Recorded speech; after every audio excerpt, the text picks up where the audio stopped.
আমরা আশা করেছিলাম যে গণতন্ত্রের জন্য আমরা লড়াই করেছি, যে গণতন্ত্রের জন্য শহীদ আবু সাঈদ জীবন দিয়েছে, এই তত্ত্বাবধায়ক সরকার এসে অন্তরীণ ইন্টারিম গভর্নমেন্ট এসে বোধহয় সাথে সাথে গণতান্ত্রিক ব্যবস্থা চালু করবে।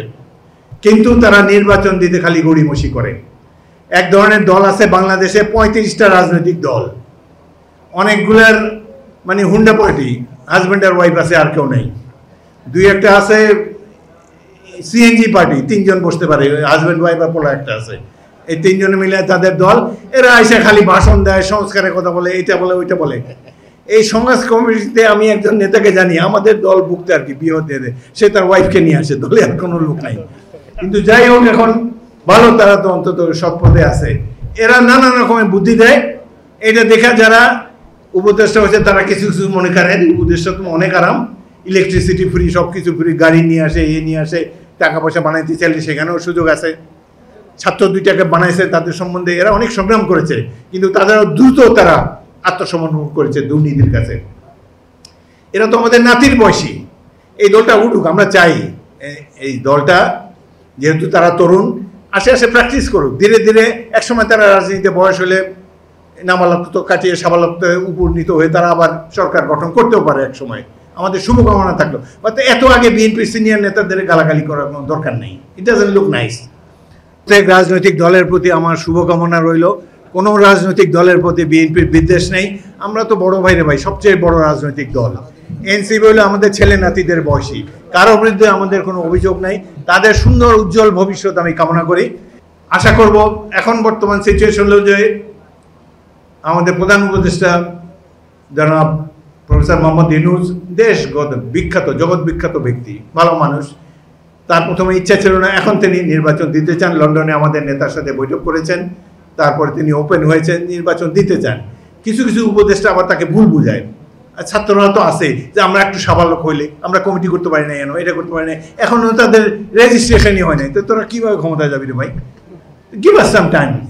এবং নির্বাচন ফেব্রুয়ারিতে দেখ, যেদিন দেখ বিএনপি প্রস্তুত আছে, জনগণও প্রস্তুত আছে, তারাও সিদ্ধান্ত নিয়েছে। সুতরাং সকল রাজনৈতিক দল যারা ফ্যাসিস্ট হাসিনার বিরুদ্ধে লড়াই করেছে তারা সবাই আমাদের বন্ধু, তাদের জন্য শুভকামনা রইল। আপনারা যদি দলের প্রতি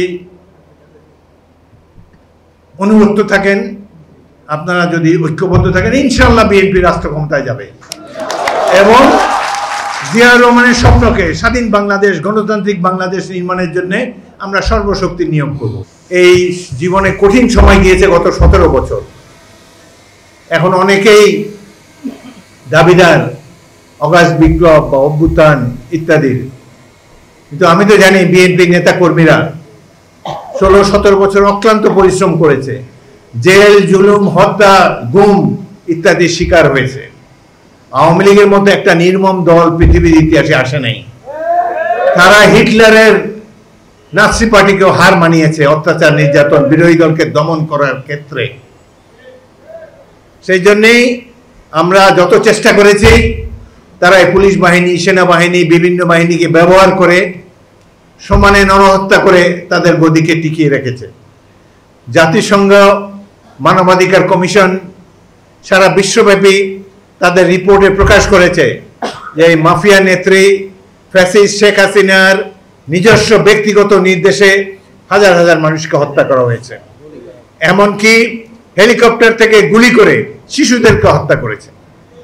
কত নিষ্ঠুর এই তথাকথিত বিনা ভোটের প্রধানমন্ত্রী। এই শস্য শ্যামল বাংলাদেশ, একটা গণতান্ত্রিক বাংলাদেশ গড়ার জন্যই তো আমরা লড়াই করেছি। অথচ এখানে একসময় একদলীয় শাসন ঘোষণা করা হয়েছিল শেখ মুজিবুর রহমানের নির্দেশে।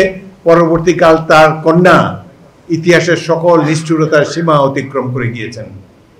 অবশেষে আল্লাহ রাব্বুল আলামিনের গজব তাদের উপরে উঠেছে। একটা শাড়িও সাথে করে নিয়ে যেতে পারে নাই। কিভাবে হেলিকপ্টারে উঠেছে দেখেছেন তো সেই দৃশ্য।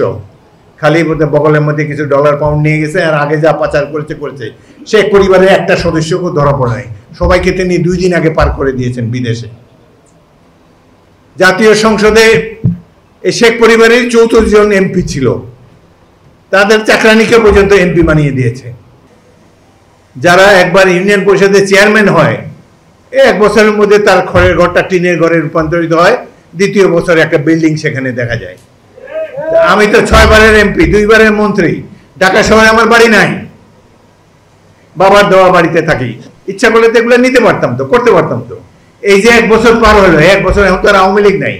আওয়ামী লীগ যা করছে সেটা যদি আমরা ছিটা ফোটাও করি তো ঢাকায় অনেকগুলো বাড়ি করতে পারতাম।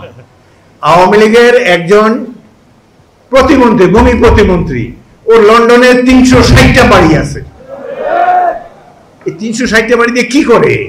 এক রাতে এক বাড়িতে ঘুমায় না, কি করে আল্লাহ মানেন। দেশের টাকা লুণ্ঠন, এগুলো তো আপনাদের টাকা, লুণ্ঠন করে সেখানে গিয়েছে। শেখ হাসিনার বোন টিউলিপ সিদ্দিকী, লন্ডন আমরা বহুবার গিয়েছি, রাস্তাঘাট চিনি। সেখানকার সবচেয়ে দামি এলাকা, সব আরবরা থাকে, হ্যাম্পস্টেড ওই এলাকার নাম। সে হ্যাম্পস্টেডে বিরাট বাড়ি করেছে সে। এখন ব্রিটিশ সরকারও এগুলা তদন্ত করে দেখছে এরা কারা। আর যে ছেলে, শেখ হাসিনার ছেলে জয়, আমেরিকাতে ফেসবুকে দেখবেন বা গুগল সার্চ করে দেখবেন, বিশাল বিশাল অট্টালিকার মালিক। আগের দিনে রাজা বাদশাহও এত বড় বাড়িতে থাকতো না। আধুনিক দেশে কোথায় পাইলে ওই টাকা? এদের কি ছিল ঘর বাড়ি? এদের পরিবাররা কি কাজ করে? আমরা তো এমপি ছেলে এমপি হয়েছি, এরা কি হয়েছে? কিভাবে এত ধন সম্পদ তারা অর্জন করলো? সবকিছু করেছে লুণ্ঠনের মাধ্যমে। অনেক ত্যাগ তিতিক্ষার পর আমরা মুক্ত পরিবেশ পেয়েছি। পলাতক বিএনপি নেতা কর্মীরা আবার ঘর বাড়িতে ফিরে এসেছে। আমরা আশা করেছিলাম আওয়ামী লীগের কপাল ভালো রে ভাই, এই সময় যদি সেনাবাহিনী বিএনপিকে ক্ষমতায় বসাই দিত, আজকে যদি আমরা ক্ষমতায় থাকতাম, তাহলে এই আওয়ামী লীগেরদের কি অবস্থায় হতো? আল্লাহ ওদের আপাতত বাঁচাই দিছে। ভবিষ্যতে বিএনপিকে রাষ্ট্র ক্ষমতায় যেতে দেন। আপনাদের উপরে যা অন্যায় অবিচার 16 বছর করেছে, প্রত্যেকটার পুঙ্খানুপুঙ্খ হিসাব ইনশাআল্লাহ আমরা নেব।